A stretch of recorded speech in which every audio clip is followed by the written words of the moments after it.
सूर्यदेव हुए परम नीच।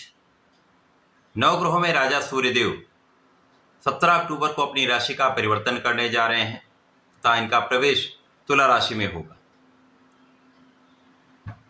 प्रिय दर्शकों, तुला राशि सूर्यदेव की नीच राशि है। जब सूर्यदेव अपनी नीच राशि में प्रवेश करेंगे तो निश्चित रूप से कहीं न कहीं जब नीचत्व होता तो कुछ उसका दुष्प्रभाव प्राप्त होता है। अब नवग्रहों में राजा है, राजा के समान ही इनका कर्तव्य है, उत्तरदायित्व है, क्षमता है। शासन प्रशासन के कारक सूर्यदेव हैं, राजतंत्र के कारक सूर्यदेव हैं, आत्मबल के कारक सूर्यदेव हैं, पिता के कारक सूर्यदेव हैं, क्षमता के कारक सूर्यदेव हैं, नेतृत्व के कारक सूर्यदेव हैं तथा इस जगत में प्रकाश के एकमात्र स्रोत सूर्यदेव हैं। इसी प्रकार से सूर्य की प्रथम किरण से ही इस संपूर्ण जगत में जीवों में प्राण का संचार हो जाता है। तो सूर्यदेव का परिवर्तन अत्यंत महत्वपूर्ण होता है, सदा ही विशेष होता है। 1 माह के लिए इनका राशि परिवर्तन होता है। अब जब ये नीचत्व भाव में जा रहे हैं तो किस प्रकार का प्रभाव देने जा रहे हैं। जय श्री गणेश, नमस्कार। मैं आचार्य संजय द्विवेदी। मेरे समस्त प्रबुद्ध दर्शकों का मेरे चैनल पर हार्दिक स्वागत है। प्रिय दर्शकों, आज मैं सूर्यदेव के राशि परिवर्तन प्रभाव को लेकर आपके सम्मुख उपस्थित हूँ। सूर्यदेव का अपनी नीच राशि में प्रवेश हो रहा है, जहाँ पर ये परम नीच होंगे, जिसके कारण सूर्य के कार्यकत्व में निर्बलता आ जाएगी। सूर्य का जो प्रभाव होता है उसमें निर्बल प्रभाव प्राप्त हो सकता है। परंतु यहाँ पर एक विशेष स्थिति भी बन रही है। जब सूर्यदेव का नीच राशि में प्रवेश होगा तो कुछ राशियों के लिए यहाँ पर सूर्य का नीच भंग भी हो रहा है। जब नीच भंग राजयोग बन जाता है तो ये एक राजयोग के समान ही आपको विशेष लाभ देता है। अब ये अलग अलग राशियों के लिए अलग अलग भाव में बनेगा, अलग अलग स्थानों पर बनेगा, उसी के अनुसार ही परिणाम की प्राप्ति होगी। आज मैं मिथुन राशि के लिए सूर्यदेव के इस नीचत्व काल का किस प्रकार का प्रभाव प्राप्त होने वाला है, किन भाव में इनका प्रभाव पड़ेगा, इस समय में लाभ मिल सकता है अथवा कहीं पर कोई समस्या आ सकती है, संपूर्ण विश्लेषण मैं पूर्ण तर्क के साथ करने जा रहा हूं। मिथुन राशि बुध की राशि है।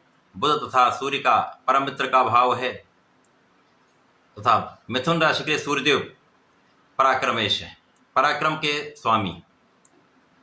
अब यहां पर पराक्रम भाव के स्वामी का गोचर आपके पंचम भाव में प्रारंभ होगा। पंचम भाव जो कि ज्ञान का भाव है, प्रज्ञा का भाव है, विद्या का भाव है, इसी प्रकार से संतान का तथा प्रेम का भी भाव। पराक्रमेश का पंचम भाव में गोचर वैसे तो अत्यंत विशिष्ट माना जाता है, यहाँ पर इसका विशेष प्रभाव होता है। पराक्रम के कारण आप इन भाव में वृद्धि कर लेते हैं, परंतु जब ये नीच राशि में होंगे तो निश्चित रूप से कहीं न कहीं कुछ दुष्प्रभाव भी प्राप्त होगा।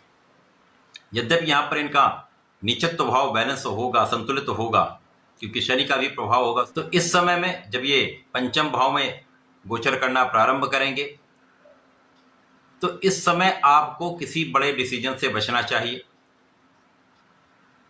यदि आप सरकारी नौकरी में हैं, प्रशासनिक सेवाओं में हैं, राजनीति में हैं, राजतंत्र में हैं, तो वहां पर बड़े डिसीजन पर बहुत सोच विचार कर आपको चलना चाहिए। सूर्यदेव जब परम नीच होकर पंचम भाव में पहुंचेंगे तो इन भावों में कहीं न कहीं इसका दुष्प्रभाव भी पड़ सकता है। इस समय में जो विद्यार्थी गण हैं उनका आत्मबल कुछ कम हो सकता है।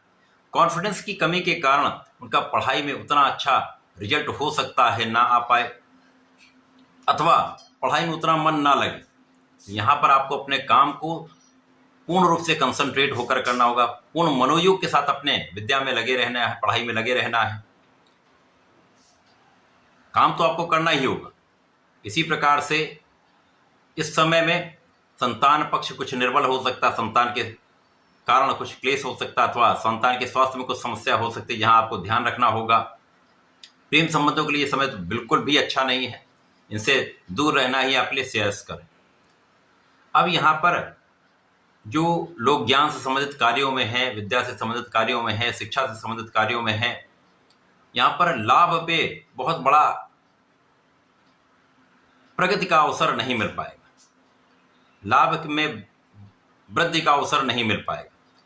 परंतु जो चीज जैसी चल रही उसको चलाने के लिए आपको बहुत संयमित रहना होगा, बड़े निर्णयों में बहुत संयमित रहना होगा, संतुलित होकर आपको कार्य करना होगा। बिना विचार करके कोई भी कार्य ना करें।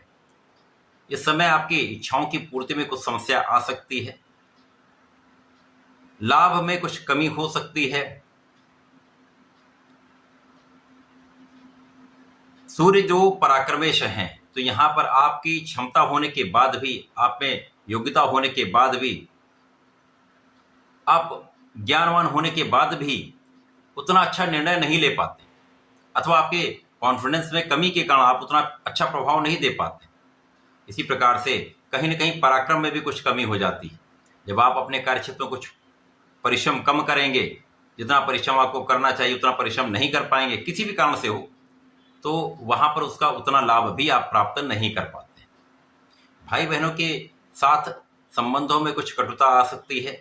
यहाँ पर बहुत संयमित, बहुत सोच विचार कर आपको बात करनी चाहिए, संयमित रहना चाहिए, संतुलित होकर बात करनी चाहिए, आपसी प्रेम भाव बनाकर रखना चाहिए।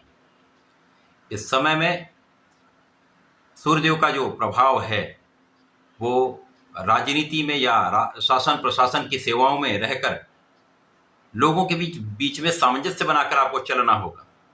किसी भी बड़े विचार करने से पहले, किसी भी बड़े निर्णय लेने से पहले बड़ों की राय लेने, गुरु की राय लेने, तब आगे बढ़े। तो सूर्यदेव का ये राशि परिवर्तन अपनी नीच राशि में मिथुन राशि के लिए बहुत अच्छा फलदायक नहीं है, सामान्य है। आपको बहुत सावधान रहकर यहाँ पर चलना होगा, ध्यान रखना होगा, तथा इस समय में आपको नियमित रूप से भगवान सूर्यदेव को जल देना चाहिए। ओम घृणी सूर्याय नमः का जप करना चाहिए। प्रतिदिन गायत्री मंत्र का एक माला का जप अवश्य कर लें, अथवा प्रत्येक रविवार को आदित्य हृदय श्रोतम का पाठ कर लें अथवा सुन लें, या नित्य कर लें, सर्वश्रेष्ठ लाभ मिलेगा। इसी प्रकार से प्रतिदिन भगवान गणपति की आराधना करें। गणपति की आराधना से सारे संकट दूर हो जाते हैं। संकट नाशन गणेश श्रोतम का प्रतिदिन प्रातःकाल तथा संध्या समय में एक एक बार यदि आप पाठ कर लेंगे या सुन लेंगे, सर्वश्रेष्ठ लाभ आपको मिलेगा। समस्याएं कम से कम होंगी, आप कष्टों से बच जाएंगे। तो ऐसा करके इसका उपयोग करें, लाभ लें। धन्यवाद, नमस्कार।